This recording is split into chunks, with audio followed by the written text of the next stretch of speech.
Salut à tous. Aujourd'hui, l'hypersensible et la flamme jumelle Chaser. Plus j'avance sur mon parcours et plus je me rends compte que le fonctionnement Chaser est celui d'un hypersensible à l'origine sur un parcours d'amour véritable, un amour hors norme. L'hypersensible est une boule d'amour. Tu peux l'appeler bisounours, fleur bleue, amoureux de la vie, de l'amour, ancré dans des valeurs de cœur. C'est pour ça qu'à présent, je détaille cette hypersensibilité pour amener cet éveil sur l'illusion posée sur notre fonctionnement, et je dirais plutôt cet enfermement, posé sur nous depuis l'enfance. Enfermement de quoi ? De tout ce que l'on est, au détriment de tout ce qu'on a dû faire pour s'adapter au monde extérieur. Je t'aiguille sur mes podcasts Chaser, tu es yin à l'origine, et sur l'hypersensible et son mental contrôlant, pour d'autres détails à ce sujet. On ne se connaît pas à l'origine, on a passé notre vie à faire à la sauce des autres, qu'on a perdu toute confiance en nous, en nos capacités et en ce que l'on est. On a eu besoin d'être pris par la main pour être guidé avec du caractère, certes, une rébellion aussi, mais avec un manque de confiance en la vie, en les gens aussi, à devoir confirmer, valider par l'extérieur tout ce qu'on perçoit, fait, dit, etc. Ce parcours d'amour hors norme est le moyen que notre âme a choisi pour se découvrir, pour briser les codes, sortir des conditionnements, croyances sur le couple, sur l'homme ou la femme, sur la vie, sur la société. Grâce à cet amour si profond, on a traversé des souffrances pour y découvrir la kiffance. Exploser cette carapace si dure, si rigide, construite depuis toujours pour se contenir de qui on est. Pas trop prendre de place physiquement, tout donner pour être accepté, acquiescer, se sacrifier, se contenter. Il a fallu cette personne pour se regarder bien en face. Oui, car la douleur a été si intense, si profonde, qu'on n'a pas eu le choix que de s'occuper de soi, s'observer, faire face à ses profondeurs. Comme jamais on l'a fait, on s'est oublié depuis si longtemps. On ne savait même plus qui on était au fond, par ce côté yang surdéveloppé pour survivre, c'est-à-dire vivre au-dessus de sa vraie vie. On survole, des guerriers. Merci cette force, merci cette dureté, merci ce contrôle, merci ces protections. Merci ce corps pour m'avoir permis de survivre malgré les interdits, les limitations, les règles illogiques, les manières de faire et d'être qui ne se ressemblaient pas. Je comprends mieux ce sentiment de mouton noir partout où j'étais. Chaser, j'aime à te rappeler que tu es yin d'origine. Cette profondeur, cette tendresse, cette douceur, cet amour si rempli, si débordant, si naturel. Cette empathie, cette compassion, cette gentillesse, cette authenticité, ces valeurs de cœur, peut-être vieillotte aux yeux des autres, qui dérange, qui semble pas normal, qui fait peur, qui rend si vivant, si pétillant, si lumineux, mais qui a été enfoui sous cette chape, sous cet enfermement, car tout cela ne servira jamais à rien dans la vie, nous disait-on, mais plutôt dans celle des autres, certes. Mais pour nous, c'en est vital, c'est naturel. On n'a rien à contrôler à devoir savoir faire cela, savoir être. On a perdu cette simplicité, cette spontanéité à faire, à devoir contrôler pour se freiner, se limiter, d'où les miettes. On est amour, on est univers, on est vie, on est abondance. Depuis toujours, arrêtons de croire le contraire. Ça m'attriste de voir autant de personnes FJ sur ce parcours coincées, dans la seule et unique image de ce couple divin sacré, avec le seul but ultime, dépasser des étapes pour retrouver cette relation. Mais comment peut-on envisager cela tant qu'on ne s'est pas d'abord retrouvé complètement ? Pour moi, la réunion, la fusion est avant tout personnelle.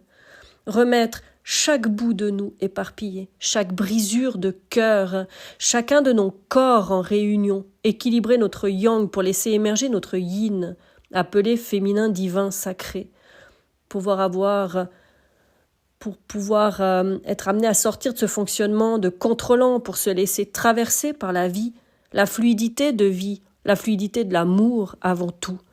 En finalité de ce parcours, nous ne sommes plus ces personnes du début de cette rencontre, ni même celles de toute notre vie.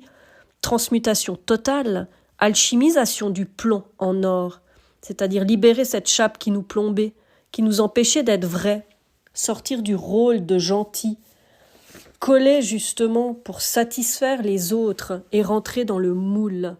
Je ferai un podcast une fois sur le gentil et le faux gentil. Donc rester dans l'attente, dans un éventuel retour, dans une loyauté ou fidélité inappropriée pour la situation, pour une personne qui n'a pas ces valeurs-là en priorité, puisque l'éducation l'a forgée aux valeurs matérielles, financières et à vivre en surface, de façon superficielle, à ne pouvoir exprimer ses émotions et ses sentiments, car c'est dangereux, ça chamboulerait toute une vie, ça en ferait perdre une maîtrise totale, impensable pour ce mental maîtrisant. D'ailleurs, dans les patriarches à l'époque, ils disaient, au niveau de l'amour, qu'il fallait pas s'attarder avec ça. Parce qu'au fait, c'était incontrôlable, ça pouvait faire perdre la maîtrise de sa vie. Donc c'était inutile, ces pacotilles. C'est pour ça qu'il y avait beaucoup de choses qui étaient arrangées dans des mariages qui ne soulevaient pas au niveau émotionnel, sentimental. C'était plus facile. Et c'est pour ça que la plupart des hommes allaient voir à l'extérieur, parce qu'ils n'étaient pas nourris profondément et intimement dans ce genre de relation. Donc tu vois deux réalités différentes en surface, mais si identiques, sans ces fonctionnements mentaux, contrôlant pour l'un, maîtrisant pour l'autre. Nous sommes tous des êtres de cœur, baignant dans l'amour, sensibles, émotionnels, transformés, transmutés en des personnes que nous ne sommes pas vraiment, faussement masquées pour convenir. Ce parcours est un parcours de courage, de vouloir se regarder en face, oser lever ses protections, oser se laisser soulever par des émotions inconfortables, parfois insupportables, oser s'en libérer, oser remettre en question tout ce qui a été fait, que nous avons cette vie aujourd'hui et qui nous sommes au regard de la société, oser recommencer avec cette fois notre vrai nous, oser s'affirmer sans paraître méchant et culpabilisé, ou sans peur de décevoir, de blesser, car c'est inévitable si on sort des conventions. Oui, parce que choisir pour soi, c'est considéré comme égoïste. Partir, changer sa vie, décider, modifier est considéré comme un abandon, un rejet. Oui, le fameux « il m'a abandonné pour un autre ou une autre, il m'a rejeté ». Non, stop. Ils ont simplement choisi quelque chose pour mieux convenir à leur vie, à leurs besoins du moment. Ils ont eu du courage. Alors je ne dénigre pas les personnes dans la sensation de déception, de trahison, etc. Je ne parle pas de ça par rapport à ça. C'est simplement lâcher une image de position de victime en disant « il m'a abandonné, il m'a rejeté » ou « elle », c'est égal. Mais c'est simplement pour sortir de là. Parce que quand on enlève cette image-là, on sort de la souffrance et on arrive à avancer. Enfin. Donc alors, pourquoi tu ne choisis pas ce qui est mieux pour toi, justement? La vraie question, le sais-tu pour toi, ce qui est mieux pour toi? Chaser, quelqu'un a toujours choisi pour nous ce qui semblait mieux. Il est temps de se remettre en compte, de se connaître pour pouvoir se reconnecter à son pouvoir créateur et à son pouvoir de décision. C'est ça la vraie liberté. Hors contrôle, hors mental, se laisser guider par la vie, par son âme. Et pour cela, on a besoin de ressentir ce vivant, ce que ça fait en nous, non pas l'analyser ni le comprendre, comme on a dû le maîtriser avec ce contrôle de nous, comprendre pour le faire, oui, car c'était si illogique ce qui nous était demandé, et surtout pas naturel, qu'on a mis en place ce questionnement incessant de comprendre le pourquoi du comment.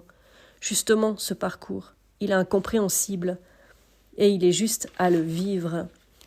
Pour le vivre, on a besoin de se laisser porter par la vie, les situations, les personnes qu'on nous amène sur ce chemin et surtout pas de tout contrôler avec notre mental. C'est ce qui nous a gardés enfermés depuis toujours. Profitons de ce chemin d'éveil pour faire différemment, en ressentant cette fois. J'ai à cœur de détailler l'hypersensible, ce bisounours pour apporter les clés du réveil, vers soi tout d'abord, Pour retrouver cette clarté mentale, ce multipotentiel, conscience, intelligence corporelle et intellectuelle qui manque chez le chaser, qui est là, qui est bien profond mais qui est endormi par ce contrôle mental. Donc derrière tout cela se cache un trésor.